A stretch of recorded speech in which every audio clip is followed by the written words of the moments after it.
Noches.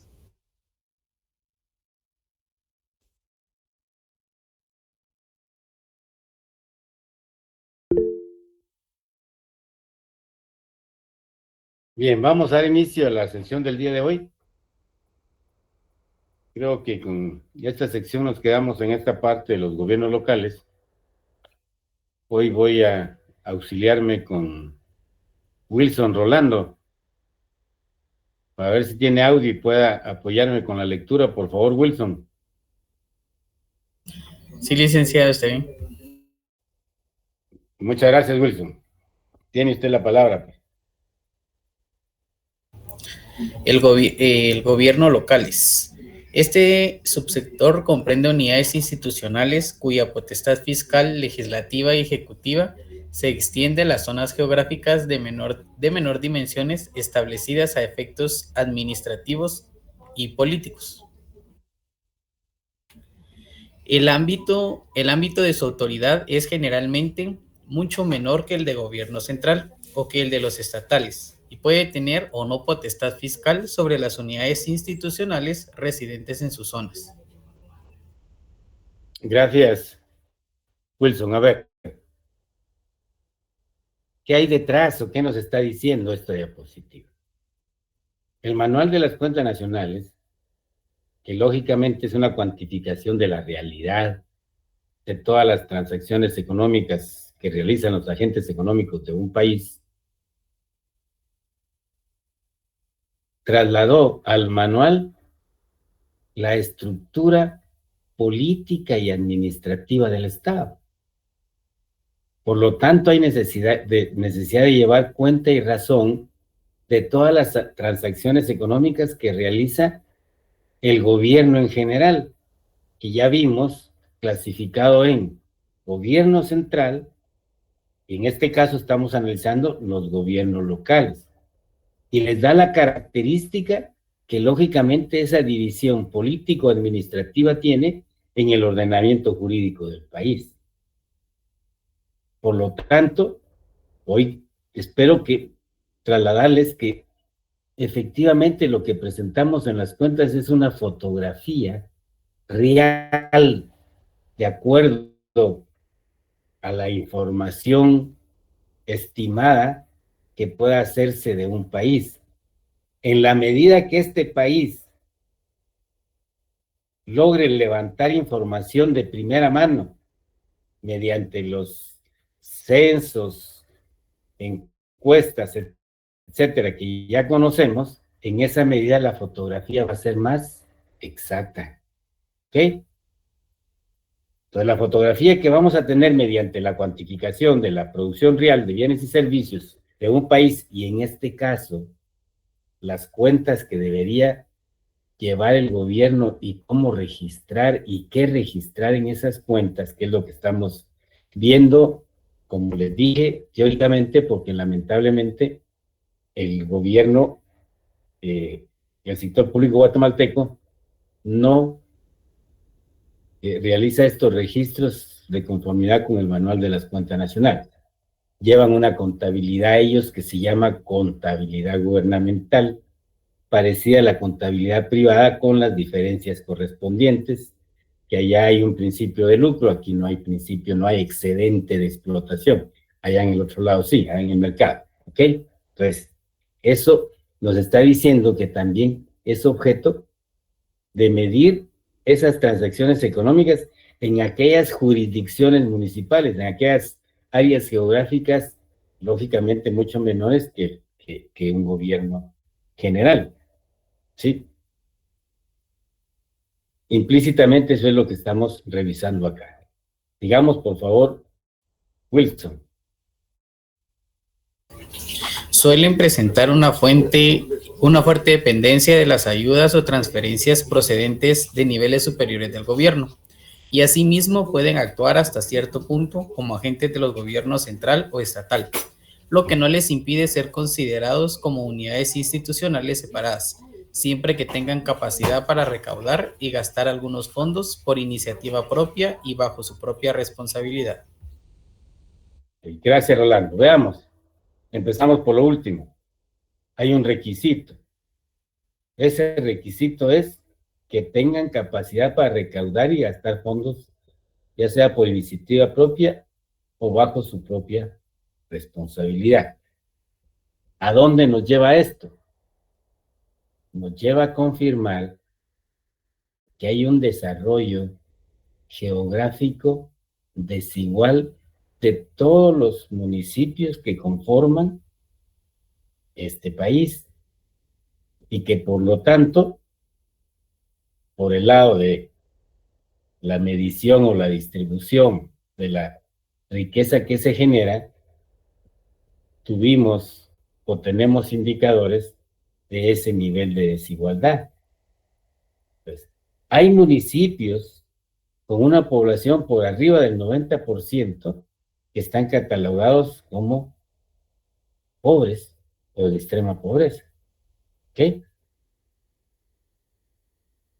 Indicadores levantados por organismos de Naciones Unidas nos establecen claramente que hay una gran brecha entre la población con ingresos menores y la población con ingresos mayores. Fotografía que vemos con datos y que nos permiten ver los beneficios de un modelo económico, si son mayores para unos y menores para otros, o lo más delicado, no hay beneficio para un grueso sector de la población derivado a que no se genera todas las fuentes de ocupación de factores productivos. En palabras de tu macroeconomía moderna de Keynes, no se genera esa ocupación total que debería de generarse de acuerdo a los recursos con que cuenta un país, el pleno empleo. Y ese pleno empleo de factores responde a, y todavía que les siga quedando la inquietud a ustedes, ¿por qué un país tiene un límite en la generación de esa ocupación de factores de producción? En ese sentido les recuerdo que en su formación como economista no olviden estudiar y tener la información sobre la estructura productiva del país. ¿Llevaste economía agrícola? ¿Ves cómo está el tema agrícola en el país? ¿Llevaste desarrollo industrial? ¿Viste cómo está el desarrollo industrial? Y lógicamente, es evidente de esa gran desigualdad que el sector que más aporta a la producción interna bruta de este país es el sector servicios. Y eso nos explica por qué la ocupación de factores depende más de la economía no formalizada, que sería denominada economía informal, que de la economía informal que tenemos. Ya queda en tu criterio comprender qué sectores de la actividad económica generan más empleo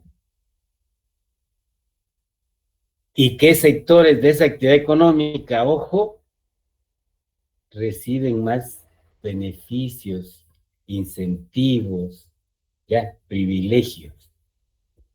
¿Será la economía informal con la micro, pequeña empresa o será la gran empresa?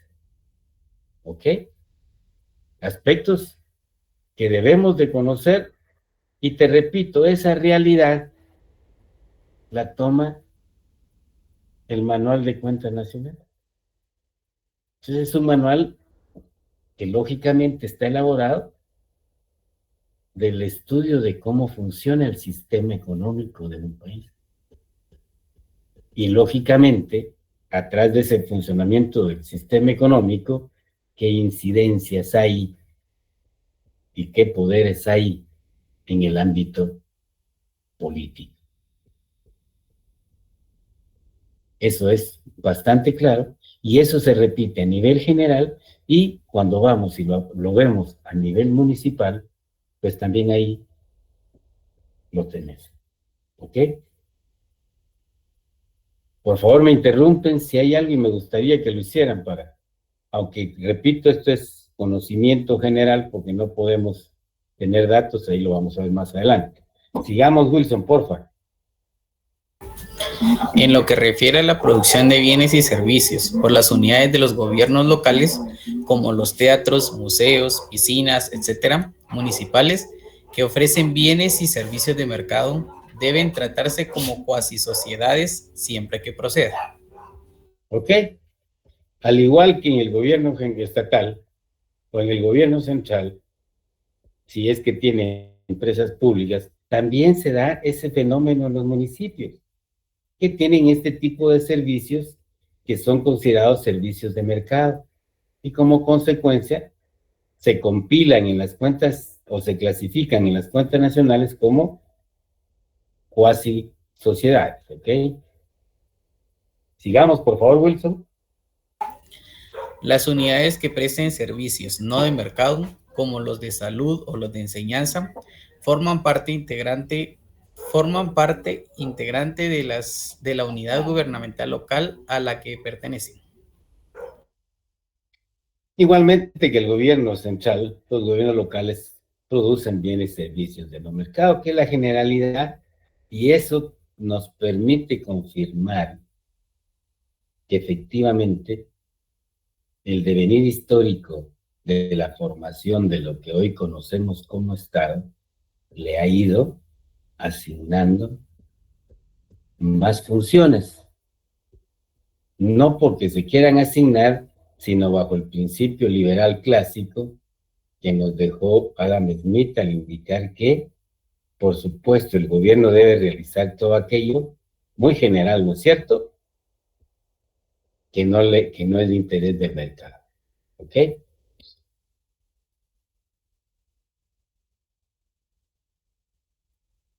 Sigamos, por favor. Fondos de seguridad social. El subsector de los fondos de seguridad social está conformado por los fondos de seguridad social que operan en todos los niveles de los gobiernos. Siga. Los fondos de seguridad social son sistemas de seguridad social que cubren a la comunidad en su conjunto o a grandes sectores de la misma, que son impuestos y controlados por las unidades del gobierno. Bien. ¿Por qué se compila como una cuenta, llamémosle satélite, un subsector, la seguridad social? Independientemente de la opinión generalizada en la prestación de los servicios, en el caso real de Guatemala, ¿sí?, desde la perspectiva de las cuentas nacionales, la información que registra este subsector es de gran importancia para comprender el estado de cosas de un país. A ver, uno, vimos en clase que esa es la única información que existe para que podamos tener un indicador del total de sueldos y salarios que se pagan en la actividad económica, incluida la economía formal y la economía informal, por la forma única que puede estimarse ese dato que vimos en clase, que lo vamos a ver en un sistema principal más adelante para que los que no lo recuerdan se les haga, lo puedan comprender ahí, ¿ok? Uno. Dos, es el indicador de conocer el verdadero empleo de factores de producción, particularmente el factor trabajo, fundamentalmente el factor trabajo, porque ahí está el número de cotizantes de todas las empresas que por ley están obligadas a inscribir a sus trabajadores en la seguridad social. Un elemento que debemos de tener presente en el manejo de esos datos o en la forma como se han neutralizado o se han ido separando o esa información de ocupación del factor trabajo sea menor. ¿Por qué razón? Porque en el tema laboral, bajo el principio de subsidiariedad y de aquella ley famosa del part-time, de la contratación a medio tiempo por horas que pidió tanto el sector privado porque eso iba a permitir generar más empleo, etcétera, etcétera, etcétera, yo espero que, sustentados en todo su conocimiento macroeconómico y el funcionamiento del sistema económico que estamos conociendo acá, ustedes como economistas ya sepan qué variable es la que nos va dando el indicador si va a haber mayor ocupación de factores de producción o no. ¿Ok? Y eso ya lo saben ustedes. Otro elemento importante es que te permite ver qué cantidad de la población económicamente activa goza de protección social y qué cantidad de población no goza de protección social. Ese indicador es bien importante porque ahí encontrás una función que debe cumplir el gobierno para toda la población que lógicamente no goza de esa protección social. Y cuando hablo de protección social, por favor, entender los 3 programas que tiene la seguridad social en nuestro país. El EMA, enfermedad, maternidad y accidentes, por eso se llama EMA, y el IDS, la invalidez, vejez y sobrevivencia, que son los programas de protección o de cobertura. ¿Cuánta población no tiene esta cobertura? Viene la interrogante. ¿Quién entonces debe ocuparse de proveer esa cobertura? Todo el trabajador formal que está inscrito en la seguridad social puede hacer uso de esa seguridad social. Pero la característica de un fondo de seguridad social es que ahí sí podés ver la redistribución que se da entre nosotros los guatemaltecos. Colegas que tienen un trabajo, que están bien alimentados y lógicamente que no se enferman, no usan el seguro social, pero todos los meses tenemos que pagar la cuota laboral. ¿Ok? Lo usemos o no lo usemos. ¿Qué estamos haciendo en el fondo? Que esa institución se mantenga y preste esos bienes y servicios públicos a aquella población de menores ingresos. Aquí vemos un ejemplo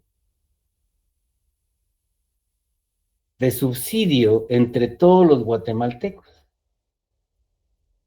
Lo mismo podemos hablar del subsidio que todos los guatemaltecos nos dan a nosotros que tenemos el privilegio de tener educación superior. ¿Por qué? Porque todos aportamos, pero no todos tienen la posibilidad de esa educación superior. ¿Y qué sector de la población va a la educación pública superior? Lógicamente aquel sector de la población que es evidente que no tiene los ingresos para comprar ese servicio en el mercado, llámese Marroquín, llámese Del Valle, llámese Landívar, llámese Bacano, llámese Panamericana, llámese Regional, llámese como se llame, ¿ok? No hay ingreso para comprar ese servicio. El que no tiene trabajo y no está cubierto por por la seguridad social, ¿ok? Lógicamente, va a generarse su propio ingreso realizando la actividad que originalmente vimos allá cuando revisamos los antecedentes y nos fuimos a la comunidad primitiva del Homo sapiens, al ponerse erectus, ¿qué busca? Procurarse los bienes y servicios, ¿para qué? Para sobrevivir. En un modelo económico incapaz de ocupar factores de producción como el nuestro, ¿sí?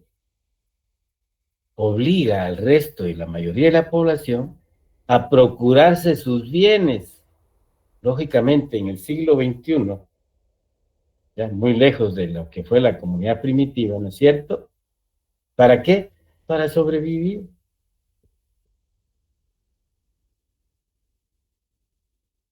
Y para aquellos que mantienen otra vez el principio del individuo, poder decirle, mira, si yo estuviera solo, realmente no tendría las posibilidades para poder sobrevivir. Aquel Homo sapiens solo que se enfrentó a la naturaleza era más probable, o las probabilidades estadísticas que ustedes conocen, la técnica, se calculan de que un león, un tigre, otro ser vivo pero no racional, pudiera atacarlo y matarlo, a que al estar ya dos, tres, cuatro, cinco, una familia, y esa familia con otra y otra, una aldea, una tribu, ¿ok? ¿Dónde hay más probabilidad de seguridad? ¿Uno solo o en conjunto? Por supuesto que por naturaleza traemos derechos individuales, inherentes a la persona humana por ser diferente al resto de los seres vivos, porque tiene razón y lenguaje. Esa es la diferencia que tenemos, ¿ok? Entonces, toda esta población que no está siendo protegida, ¿y cómo vamos a cuantificar eso? A través de las contribuciones laborales, las contribuciones patronales y las prestaciones de la seguridad social. Pero cuando te digo que es importante esto, porque tenés el indicador para decir, bueno, en este país hay tantos millones de guatemaltecos que no gozan de esa protección social. Alguien tiene que atenderlo. Puede ser el mercado, si estamos contratados y tenemos un salario digno, ¿ok? Que nos permita proveernos los bienes que necesitamos para sobrevivir, ¿ya? Y tener un margen de ahorro que nos permita atender cualquier circunstancia que afecte nuestra salud. ¿Ok? Esa lógica fue tomada por los expertos de Naciones Unidas para crear un manual y decir, bueno, por eso es que hay que ver como un subsector especial a este sector de la seguridad social. ¿Ya? Porque ya el servicio de salud pública te confirma qué población debe atender, porque ya tenés un dato de la que sí goza de esa protección. Entonces, trasladándole la parte esas transacciones económicas que se dan, ¿ya?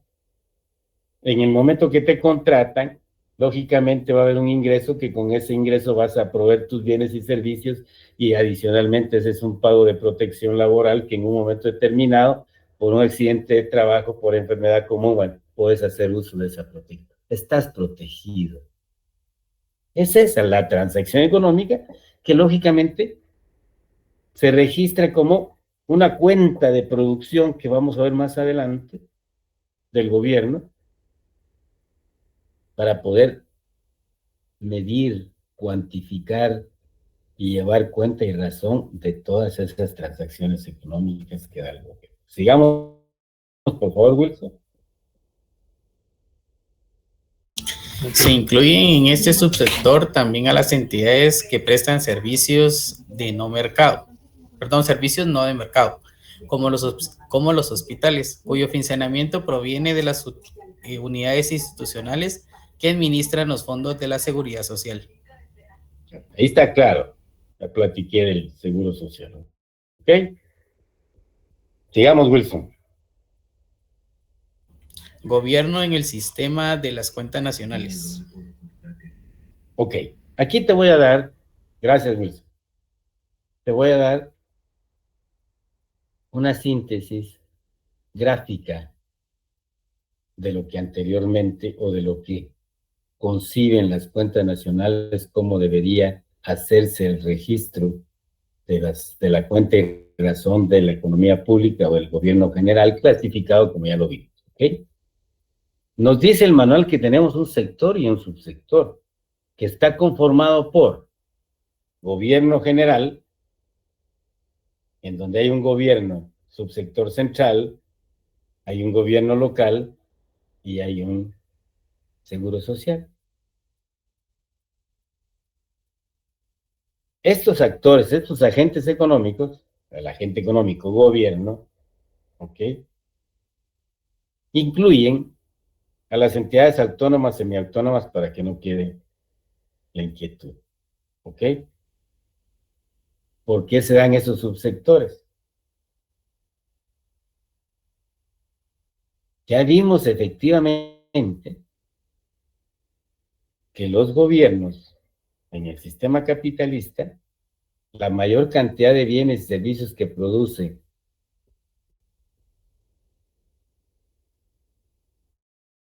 no son ni las fábricas para hacerlos, las medicinas, el equipo médico, no. Producen es adquirirlo en el mercado y proveerlo.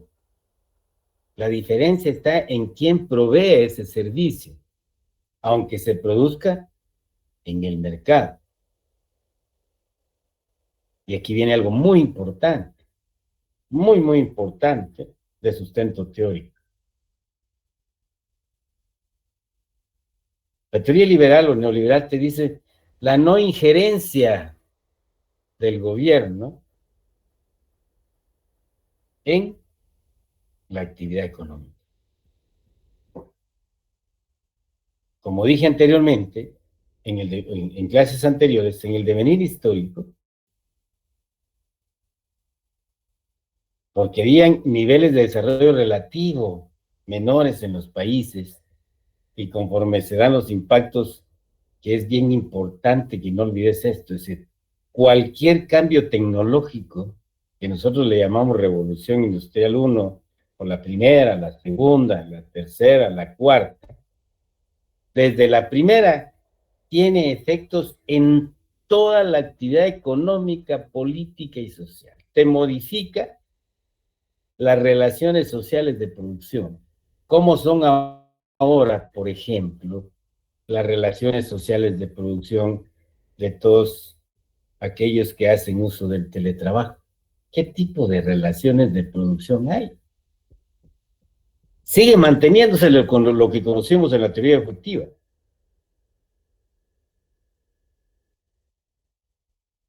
En forma relativa. ¿Será que el de teletrabajo, la empresa le compró la laptop o está usando su laptop? Pervigracia, para no ir muy lejos. ¿Será que la universidad me provee esta laptop o es la mía? ¿O yo invertí en eso? Ahí hay un subsidio de parte del factor trabajo hacia la empresa de mercado o hacia una institución gubernamental cuando el factor trabajo está haciendo uso de sus bienes de capital. Verá cómo cambiaron las relaciones sociales de producción y las fuerzas productivas, ¿no es cierto? ¿Ok? ¿Será que la energía eléctrica que estamos usando ahora, o estoy usando yo, y tú como estudiante la está proveyendo la Universidad de San Carlos. ¿Será que las empresas le proveen el internet y la energía eléctrica a la familia o al trabajador que hace teletrabajo? ¿Ves cómo en esta época de conocimiento y la informática también puedes ver el impacto, ¿ya?, en esas relaciones sociales de producción, en el consumo, en la forma de inversión o la ampliación de las formas de inversión? ¿Okay? ¿Qué sucede? ¿Qué sucede si a mí me falla? Espero que no, toco madera.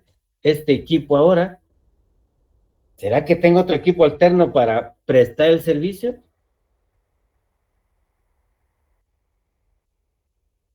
¿Acaso te habéis preguntado como economista, decir, bueno, ¿qué va a pasar? ¿Qué nos espera que pase en la producción? ¿Qué va a pasar en el ámbito de la distribución de costes de ese proceso productivo? ¿Ok? ¿Qué efectos va a tener en la educación, en la capacitación laboral? ¿Qué efectos va a tener en la educación? ¿Ok? Hoy por hoy, y te lo estoy diciendo, ojalá Naciones Unidas pueda comprometer a todos los países miembros de esa organización supranacional, porque hoy por hoy con todos estos medios, ¿sí?, ya se podría tener acceso a información más real en la medida que se invierta en páginas que te permitan mandar tu información de consumo, de ingreso, a nivel de cada familia, y ese software logre compilarlo, ordenarlo y llevarlo de una vez a la formación de los indicadores.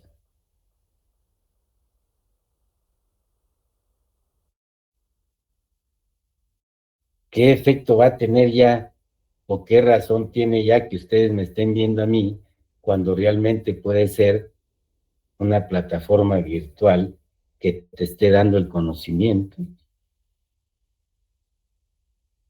Por supuesto va a tener diferencias, porque esa plataforma no va a tener la experiencia que vos tuviste en todos esos procesos, en todas las transacciones económicas que realizar. Por supuesto que le puedes meter esa información, ¿ya? Pero la que se está dando, lo que se está viendo, el análisis, el valor que agregás cuando conoces algo y les puedo decir, miren, colegas, es por esta línea, pues. Entonces, tenés aquí,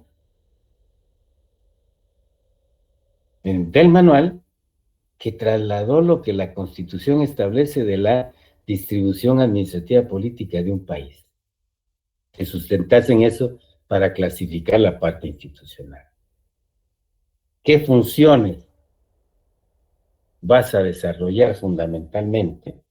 Pues ya lo sabes. Producción de bienes y servicios de no mercado, ¿ok? Como todos los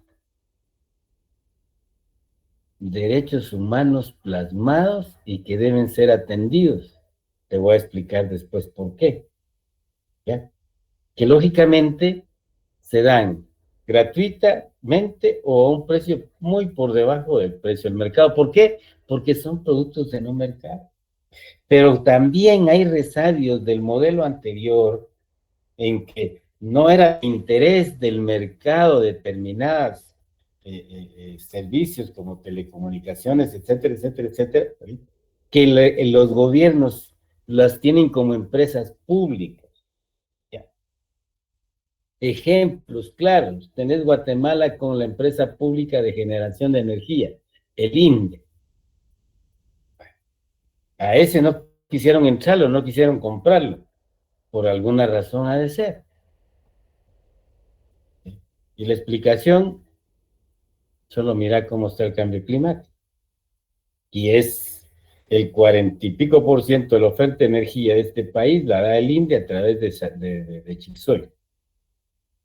hay problemas de sequía, y lógicamente ya no va el 45%, pues se va a reducir a la capacidad que pueda tener si es que llega a los niveles que necesita ese equipo para producir energía a través del agua. Si no llega a ese nivel, 0 kilovatios. ¿Qué efecto va a tener en la actividad económica? Razones por las cuales posiblemente no se privatizó en el tiempo de las privatizaciones en este país, como elemento adicional. ¿Qué funciones? Aquí ya conoces. Hoy espero que comprendas por qué me vine desde la comunidad primitiva en el curso de finanzas públicas.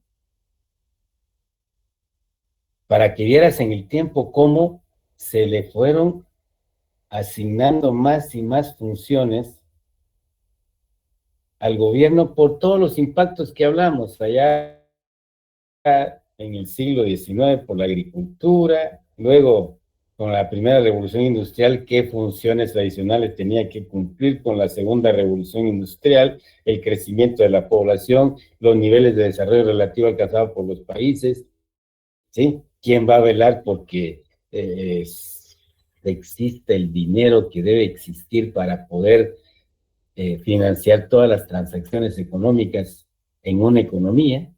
Entonces, hoy comprendes y creo que ahora estás llevando teoría monetaria, ¿sí? Sí, ¿verdad? En este semestre.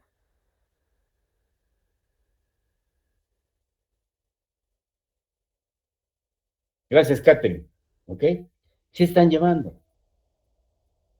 Ah, el nivel de desarrollo allá a mediados del siglo XX llevó a establecer en los países como los nuestros, en América Latina, la necesidad de tener una entidad de gobierno, un banco, un sistema financiero sustentado en los gobiernos centrales. ¿Para qué? Para cumplir la función de mantener estabilidad macroeconómica, porque esa estabilidad macroeconómica es importante tanto para la oferta como para la demanda. Ojo, ¿qué funciones cumple el gobierno central? La política monetaria, cambiaria y crediticia. Andate al aporte de Adam Smith. ¿Qué dijo? Todo aquello que no sea interés del gobierno. ¿Podrá hacer política monetaria, crediticia y cambiaria el mercado?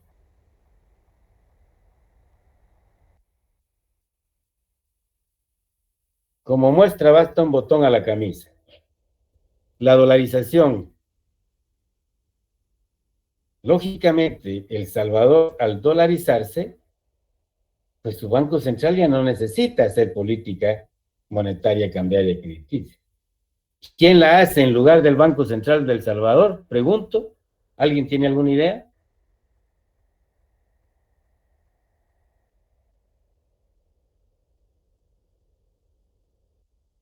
Ludwig, ¿tú tienes alguna idea?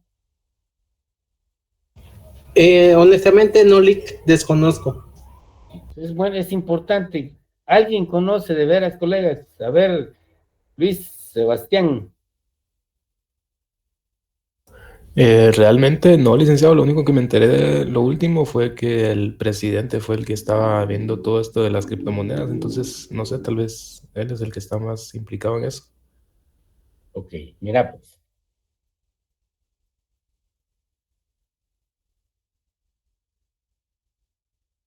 Si la moneda legal ya de un país es el dólar,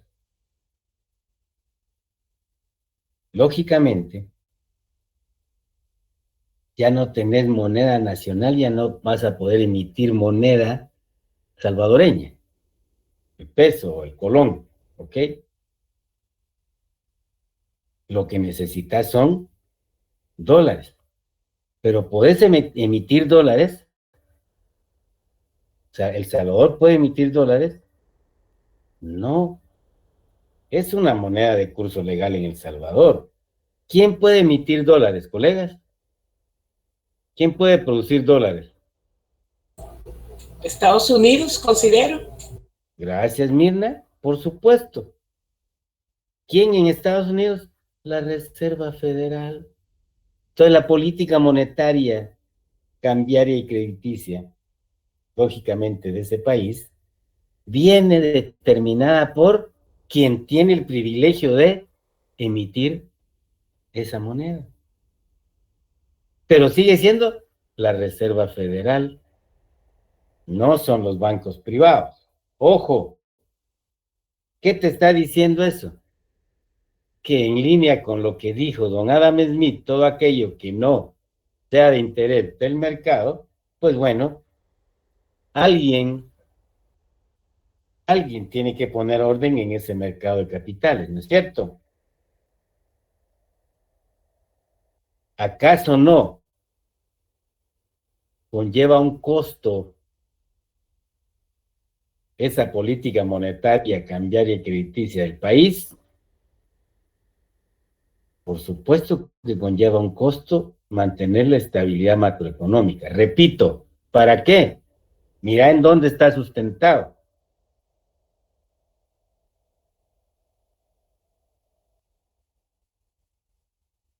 Para el equilibrio de ese mercado de capitales que beneficie a la oferta de dinero y por el lado de la demanda, en el siglo ya XXI, se le asignó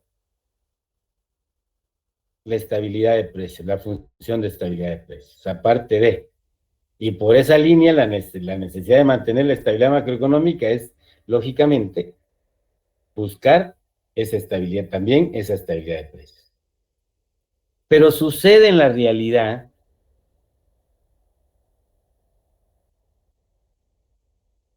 que hay crecimiento de precios, a pesar de que hay estabilidad macroeconómica. ¿Ok? Esa estabilidad macroeconómica permite atraer inversiones, que tengan certeza jurídica a los agentes económicos, ¿ya? Y no olvides ver cómo está organizado ese mercado. Hay barreras de entrada, no hay barreras de entrada, va a tener efecto positivo la ley de competencia ahí en ese sector ahora que ya va a implementarse. Ojo, ¿qué te estoy diciendo? En otras palabras, todo ese tipo de transacciones económicas que son necesarias de registrar un órgano gubernamental. ¿Ok? Pero el coste de esa política monetaria no es del gobierno.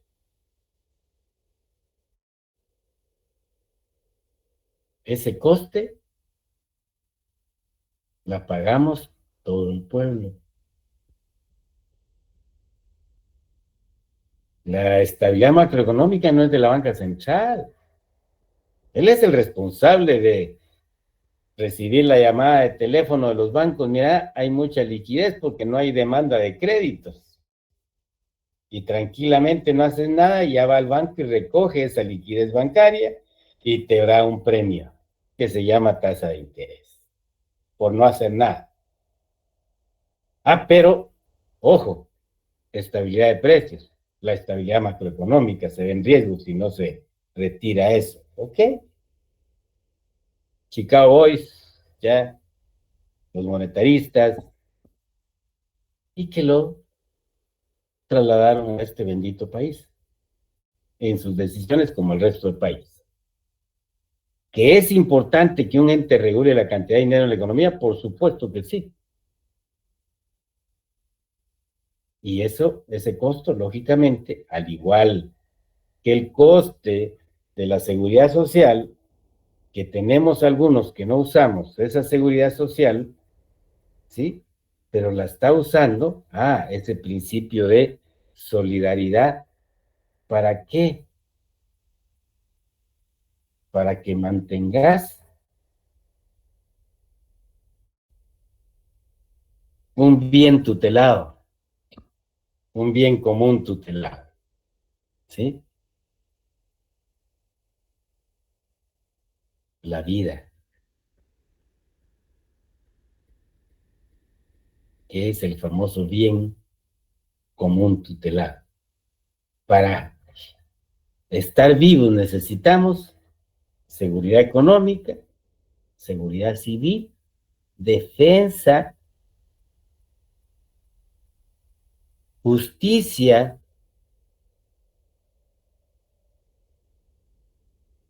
desarrollo integral. Y entonces comprendes que esa organización de la sociedad, en donde se da una serie de transacciones económicas, permite, mediante una clasificación como la que estamos viendo, que exista un sector público que debe cumplir determinadas funciones que no son arbitrarias, sino siguiendo el principio de don Adam Smith, ¿ya? Se le han ido asignando, pero para cumplirlas, lógicamente necesitas recursos. ¿Y de dónde provienen esos recursos? Bueno, yo creo que ya están fastidiados de todo el tema de impuestos, contribuciones especiales, etcétera. Bueno, las fuentes de ingresos del gobierno. Ah, ¿qué nos dijo la teoría económica? Parte de la riqueza que toma el gobierno y que en aquel tiempo, siglo XIX, considerado como un parásito, un gendarme, porque solo tiene que dar seguridad y defensa, nada más. ¿Ok? Y qué bonito, toma parte de la renta nacional para consumirla, porque no produce nada. Mira qué contradicción. ¿Qué te dijo la teoría de Adam Smith? Bueno, debe haber alguien, y ese alguien se llama gobierno, que haga lo que no le interesa al mercado. Pero no le interesa al mercado porque no ve que haya una rentabilidad, un retorno en esa producción de bienes y servicios o en ese cumplimiento de funciones. ¿Ok? Y entonces, ¿qué le estás pidiendo si por un lado el principio te dice no injerencia en la actividad económica? Pero esa actividad económica, ¿qué necesita? Todo lo que te dije. Los dueños de los medios de producción, el factor trabajo asalariado, ¿ya? Y el de la economía informal, ¿qué necesitamos todos? Que haya seguridad económica, jurídica, política, que haya justicia igual para todos, sin privilegio. ¿Qué te estoy diciendo? Que somos y estamos acá derivado a el cumplimiento de esos valores. Y el primer principio, el primer valor, pues es tu vida. ¿O no es cierto? Pero para darte vida, para mantener esa vida, ¿qué se necesita? Lo que te estoy hablando. Ah, bueno, ¿y eso le interesa hacerlo al mercado? Una función que le asignaron, que la está haciendo mal, re mal, que en lugar de usar los dineros para eso, vayan a ser nuevos millonarios, eso es porque nosotros nos dejamos. Ojo, porque nosotros lo dejamos. Vemos, laissez-faire, ¿va? Solo ver y dejar hacer. Nosotros lo dejamos. A pesar del nivel cultural y educación que tenemos, porque hay formas para poder pedir rendición de cuentas. Ojo, en toda esta estructura que estamos viendo acá.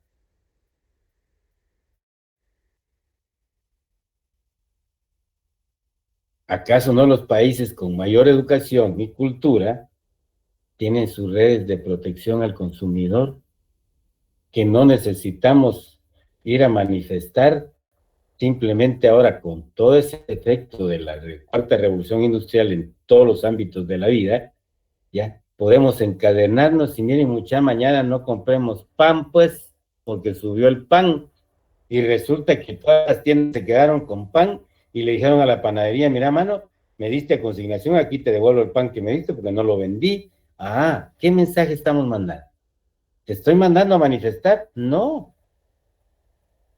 Cambiaron las relaciones de producción, sociales de producción. Cambió la forma que podamos nosotros, y esto no es política, ¿ok? Podamos nosotros hacer valer los derechos. ¿Por qué? Porque aunque sea un Tortrix que compraste, ahí colaboraste ya con el Estado. Esa conciencia al menos debería estar en el nivel que tiene la reserva moral e intelectual de este país, y son ustedes y nosotros los profesores. Ustedes estudiantes y nosotros los profesores y las autoridades que, bueno, independientemente, para no ir también tan lejos, tenemos el nivel académico que tenemos. ¿Por qué? Porque nosotros nos dejamos particularmente, ahí sí la responsabilidad es de usted. Porque si allá en el área común les permitieron, les ofrecieron, y todo estaba bien, y qué cool, y qué fresh, todo eso, y bueno, te estaban haciendo pedazos en tu formación. Ok, tener las notas de los cursos, ya vas en tal semestre, pero tu capacitación, tu formación, tu reserva, cómo está? Entonces, ves, ya no es academia. El haber es decir, estos señores solo están pensando cuándo es el evento político. ¿Qué mejoras ves en el proceso de enseñanza-aprendizaje?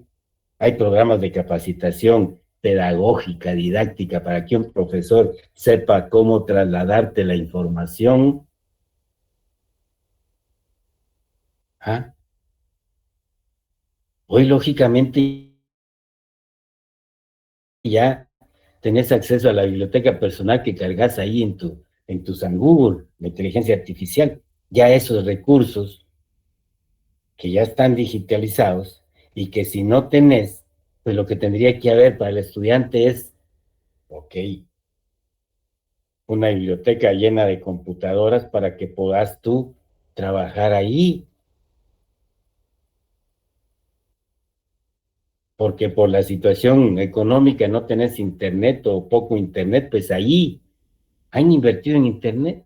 ¿Puedo dar yo esta clase desde la universidad? Perdónenme, no, por la señal y porque no hay internet. Y las computadoras que están en el laboratorio de la escuelita, que no fue producto del presupuesto de la universidad que le da la facultad, sino que fue una donación del gobierno holandés cuando se empezó a trabajar la economía ambiental, ¿ok? No tienen cámara, no hay, o sea, tengo que agregarle un micrófono para poder dar mi clase desde ahí, o tengo que llevarme este equipo. Pero si no tengo buena señal allá, como la que tenés en tu casa, ok. ¿Ves todo ese tipo de... ¿Por qué? Porque así lo permitieron ustedes, con todo respeto. Y hay que preguntarnos, ya vas de salida, ¿vos querés una educación así para tus hijos? ¿Tú vas a querer y que tus hijos vayan a la universidad pública? ¿O te vas a fajar? Y hay oportunidades en el mercado para que logres insertarte efectivamente en el mercado y tener un nivel de ingreso que te permita mandar a tus hijos a una universidad privada, que hay que preguntarnos cómo está también la situación ahí, que creo que es peor porque hay un principio de mercado ahí que es el lucro. Y habrán escuchado ustedes, pero bueno, mira cómo vas a hacer perderlos si ellos nos mantienen con el pago. Ojo, ¿dónde está la génesis y la esencia de la corrupción? Allí. los colegios de los preprimaria, primaria, que cobran grandes cantidades, ya. Así que pasen, porque miren, no se miren, profesora, no, porque pues, ellos pagan, ellos nos mantienen. Las utilidades del dueño y el salario de los maestros. ¿Qué nivel de salario tendrán? No sé, pero te lo planteo la realidad. Y todas esas transacciones, cuando vos haces el pago de del colegio de tus hijos, te reducen tus ingresos para otro sector que va a ser ingreso. Es un gasto para ti, otro sector. Esto, esas funciones se registran en las cuentas nacionales, por el lado del mercado, la cuenta real, y por el lado de la economía pública que debería llevar este tipo de cuentas. Pero acá lo que te estoy tratando de explicar es, mira, de acuerdo al ordenamiento jurídico, al desarrollo, al nivel de desarrollo relativo de la historia económica, política y social de la humanidad, y llegamos a este siglo XXI, etcétera, etcétera, sigue vigente el sistema circulatorio, ¿ya? En donde a nivel macro hay un agente que se llama gobierno que hay necesidad de que compile toda la información para poder ver qué tanto está aportando a la producción interna bruta. ¿Ok? ¿Y qué va a analizar el método para poderlo hacer? Todas las transacciones económicas derivadas del rol, de la función que ese gobierno juega. ¿Ok? Y lógicamente, le diste funciones, una estructura institucional, los recursos, el uso de esos recursos. El gobierno consume bienes y servicios. ¿Por qué es consumo? Ir a comprar medicamentos para podérselos proveer al destinatario final. La entidad que fue a comprar los medicamentos no se los inyectó él mismo. ¿A quién se los inyectó? ¿A quién se los proveyó? A las familias que fueron a buscar ese servicio. Y al final es consumo de las familias, ¿no es cierto? Solo que en las cuentas nacionales, en primera instancia, se ve y se cuantifica como consumo del gobierno. Pero en las cuentas nacionales también se va a registrar esas transferencias en especie que te está haciendo la salud pública, que es parte del subsector seguridad social que acabamos de ver, ¿ya? Y va a quedar registrada esa transacción. Y te vas a dar cuenta cómo la vamos a registrar y en qué sistema lo vamos a registrar, para que veas el nivel, ¿ya?, de cuenta y razón que se lleva a nivel nacional. Eso exigiría de un país, pensando en cumplir lo que debe de cumplir, tanto el mercado como el gobierno, ¿ya? Y si querés un modelo liberal o neoliberal, perfecto. ¿Qué dice? Libre mercado. Ah, bueno, veamos que haya libre mercado. La no injerencia del gobierno, perfecto. ¿Produce bienes de mercado el gobierno? No. ¿Qué produce? Bienes y servicios que no le interesan al mercado. Ah, seguimos en el ámbito liberal.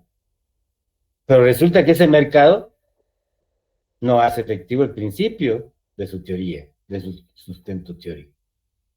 ¿Okay? Y por el contrario, este es un cliente que recibe 120 mil millones de impuestos al año y los usa para tales y tales y tales funciones. ¿Qué ha sucedido? Ese sí es de interés del mercado. Y para poder tenerlo cautivo, ha financiado la parte política en todos los ámbitos y tener privilegios en leyes. En leyes. ¿Ok? ¿Y de qué estamos hablando? de un modelo liberal. Ah, el gobierno tiene la... ¿Cuál gobierno? ¿Y acaso no son ellos?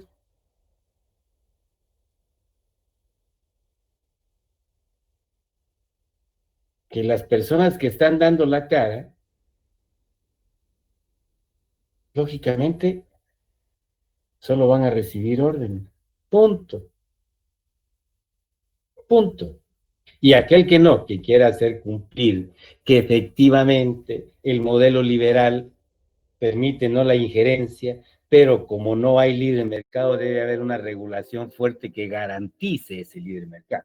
Ese tipo no va a servir para nada. ¿Ok? ¿Por qué? Porque está contrario a un interés que no es el libre mercado. Ah, pero vos estudiaste entonces las características de un mercantilismo. Pregúntate como economista, ¿qué características más se cumplen en la realidad? Si los principios que sustentan el liberalismo económico, el neoliberalismo, o hay un neomercantilismo. Te lo dejo como inquietud, porque sos economista y necesitas quedarte con muchas inquietudes para que puedas por ti mismo preguntarte, cuestionarte si realmente hay un interés o hay un cariño por la economía, por lo que vas a hacer, por lo que vas a decir, bueno. Y cuando te pongas la capucha vas a decir, ah, qué satisfacción, el licenciado, la licenciada. Bueno, ahí es donde muy sencillamente y muy humildemente les digo, pueden haber muchos traumas de haber no aprovechado el tiempo y no haber participado como debería participarse en ese proceso de enseñanza-aprendizaje, ¿ok? No es regaño. Es precisamente el conocimiento de la realidad que me permite compartir con ustedes estos comentarios que están atrás de todo este tipo de transacciones económicas que son necesarias registrarlas para dar una fotografía de lo que se quiere. ¿Ok? Bien. Por favor, mi estimado, ¿será que me puede seguir Sistema. leyendo? Wilson, que me había perdido acá. Sistema de cuentas nacionales corrientes y de acumulación del gobierno general. Número 1, las cuentas corrientes. Este tipo de cuentas registra la producción de bienes y servicios, la generación de ingresos como resultado del proceso productivo y la subsecuente distribución y redistribución de los ingresos entre las unidades institucionales y la utilización para fines de consumo y ahorro. Ok. ¿Cómo ves acá? Todas esas transacciones económicas se van a plasmar en las cuentas corrientes del gobierno general. Hay cuentas corrientes y cuentas de acumulación. Ojo, las cuentas corrientes tienen 3 subcuentas: producción de bienes y servicios, generación de ingresos y la distribución y redistribución de esos ingresos entre las unidades institucionales. ¿Ok?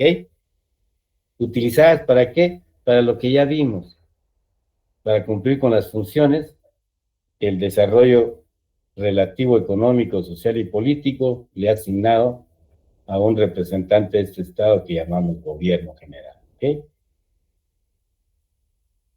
Por favor, Wilson.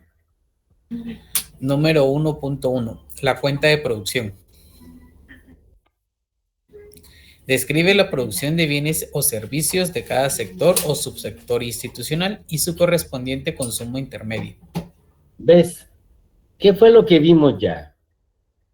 No había otra forma más que tener el bien final y el consumo intermedio. ¿Qué te describe la producción de bienes y servicios de cada sector? El escritorio que es tuyo ahora, que tuviste que adquirir, o lo que estés usando para recibir esta lección, esta sección, o esta sesión, perdón, de cuentas nacionales, sí, es un bien final. Y tiene ahí su materia prima, ya está contabilizado. Pero además te dice, y su correspondiente consumo intermedio. Estamos hablando del valor bruto de producción. ¿Os das cuenta, mis queridos colegas, ya? Que lo que hemos visto, lógicamente, es de toda la actividad económica, no puede quedar fuera el gobierno. Que no lo lleve así son otros 100 pesos, pero es importante el conocimiento que tengamos en nuestra formación sobre esto, ¿ya? Por favor, Wilson. En la cuenta se destaca como saldo el valor agregado bruto a precios de mercado, que es la diferencia entre la producción y el consumo intermedio. Al registrarse separadamente el consumo de capital fijo, se obtiene como saldo el valor agregado neto. ¿De qué hemos hablado? Valor bruto de producción. Le deducís el consumo intermedio y determinás el valor agregado bruto. Por el lado de la corriente real, el Producto Interno Bruto. Por el lado de las ventas finales, las ventas finales. A nivel global, se da la igualdad. PIB es igual al valor agregado bruto, igual a las ventas finales totales del país. ¿Ok? Ojo. Y para quitarle el apellido de bruto y convertir esa variable en neta, debe registrarse separadamente el consumo de capital fijo. Y ese consumo de capital fijo se llama depreciación. ¿Te das cuenta que no hay necesidad de tener, no son fórmulas, pues? Son términos, son conceptos que debemos tener claro a qué contiene y a qué se está refiriendo. Y eso me permite a mí comprender la variable que se está midiendo y qué hay detrás de toda esta variable. Ya en clase te he platicado la teoría del valor bajo. Ya hemos visto los sustentos teóricos, ¿sí? Tanto de Adam Smith, de los liberales, como del institucionalista o de la macroeconomía moderna, de cómo funciona, lo que la economía funciona circulatoriamente. ¿Me explico? ¿Ya? Y qué elementos nos van llevando a afinar esas variables o a desagregar esas variables que nos permitan tener un indicador mucho más adecuado. Por eso te dije el otro día, hoy que ya sabes calcular el ingreso nacional personal disponible, si ese lo dividieras no dentro de la población, sino dentro del número de familias de población, obtendrías un ingreso per cápita por familia. ¿Ya? Y eso permitiría tener un dato mucho más real de cómo está distribuido el tema. Cuando tomás el PIB y lo dividís dentro de toda la población, tenés un PIB per cápita, por supuesto. Pero ¿qué estás asumiendo? Que toda la población está recibiendo la producción de bienes y servicios de no mercado que el gobierno hace. ¿Y eso es cierto? ¿Habrán comunidades en el interior del país donde hay presencia del Estado? ¿Habrán caseríos, aldeas que no tienen maestro, que no tienen puesto de salud? O sea, que no hay presencia del Estado. ¿Ah? Cuando te hablo de esto es para que veas las características de un indicador y de otro, para poderlo explicar de forma tal perfecto el PIB per cápita y nos podemos comparar con otros países, que ahí no hay problema, porque lo mismo estoy haciendo en el otro país. Lo reciban o no lo reciban, haya no haya presencia del Estado, mi PIB per cápita es menor al del otro país. Excelente. Y ahí haces un ranking y ves en qué lugar estamos. Excelente. Te da un norte. Pero para fines de decisión interna y de tener qué tanta población está siendo beneficiada con este modelo económico, político y social, ¿sí? ¿Qué tanta población económicamente activa está protegida o goza de protección social? ¿Para qué? Para hacer política económica, para hacer política pública y para hacer política, si querés, en línea o una orientación, porque la inversión pública incide en qué momento determinado. Tu macroeconomía está ahí hablando. Por favor, Wilson. El valor agregado bruto que se obtiene del sector gobierno o de cada sector o subsector institucional es su contribución al Producto Bruto Interno de la economía. Ok. ¿Ves? ¿Para qué esas cuentas? Para conocer el aporte del gobierno al PIB, pero no solo conocerlo, para ver la incidencia que puede tener cuando vos decís, sí, estamos en un modelo que no genera ocupación de factores. ¿Quién tiene que generarla? ¿Quién podría generarla? ¿Ok? ¿Cómo lo medimos? Ya viste la carga tributaria. De cada quetzal que se produce, 10 centavos van para el gobierno y eso regresa por el lado del gasto. Más el endeudamiento, por supuesto, que está comprometiendo impuestos futuros. Al final, comprometiendo ingresos futuros de la población que paga los impuestos, directos e indirectos. ¿Ok? ¿Ves cómo va integrado? Que no podemos hablar aisladamente, no sé si tal vez la matemática, pero aún ahí tenés que hacer integradas, ¿sí? O sea, muy difícil encontrar una clase, una disciplina que puedas analizarlo en autarquía, es decir, autónomamente y sin relación con todo lo demás. Carajo, no lo veo imposible. Bien. Y aquí tenés y concretizas el tema. ¿Cómo se mide y se registra o se elabora la cuenta de producción o debería de evaluarse la cuenta de producción en el gobierno, en la economía pública? ¿Ok? Lógicamente vas a tener un débito, un crédito, un haber, un debe. ¿Ok? ¿Qué va en el haber? Ahí voy a registrar el consumo intermedio, el valor agregado bruto, el consumo capital fijo, las depreciaciones, para poder calcular el valor agregado neto. Y ahí voy a tener el total producido. ¿Qué voy a tener en el debe?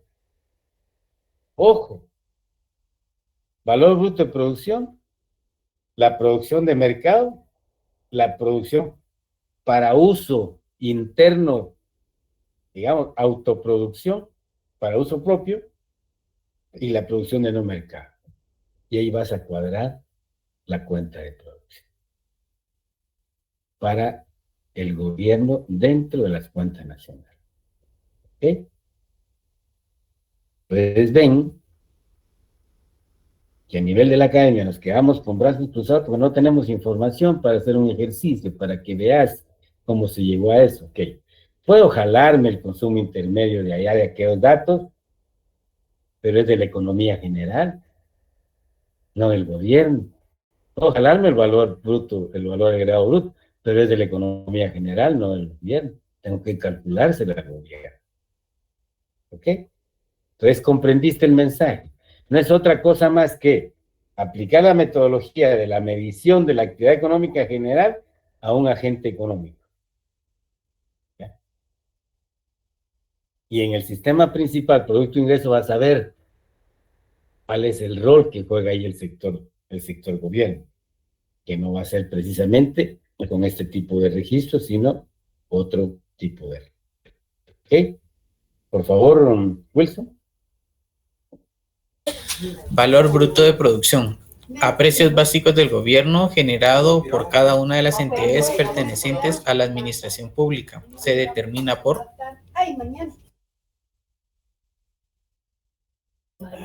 la suma de los gastos que incurre para adquirir bienes y servicios a ser utilizados como consumo intermedio para generar la producción del gobierno. Inciso B, más el pago que realiza a los factores productivos como las remuneraciones a los salarios y los otros impuestos a la producción, pagados a los gobiernos locales y otras entidades, tasas municipales, arbitrios, licencias, etcétera, para prestar el servicio. Ok. Algo importante acá que quiero llamar la atención. Aquí no te dice a precios de mercado, ¿te has dado cuenta?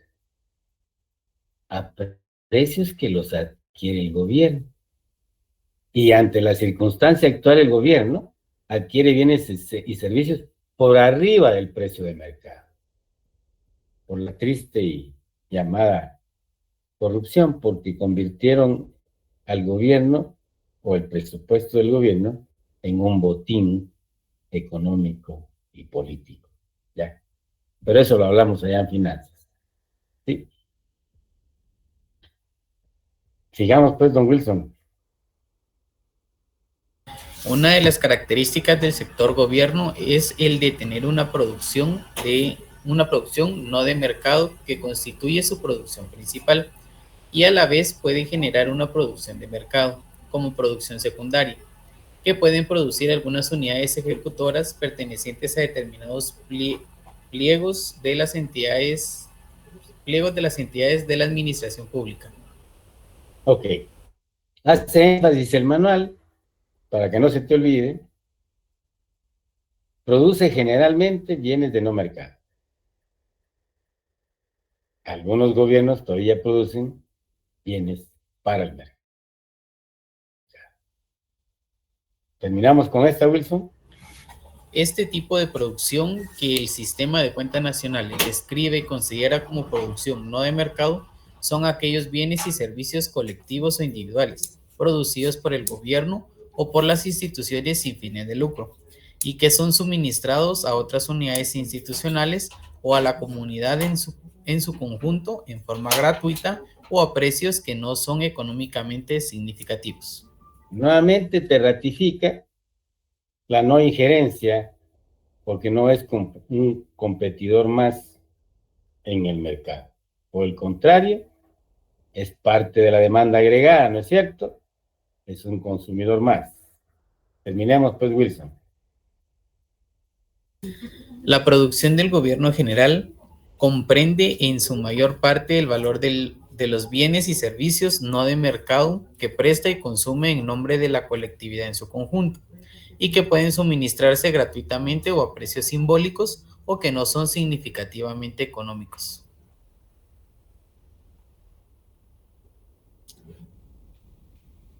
Vamos a dejar esto pendiente para dejarte una síntesis, al igual que lo hicimos en la anterior cuenta, ¿sí?, de producción, para que te quede claro. ¿Ok? Muchas gracias por su atención, buen provecho, feliz noche y nos vemos presencialmente el día lunes, primero Dios, jóvenes. Linda, buenas noches.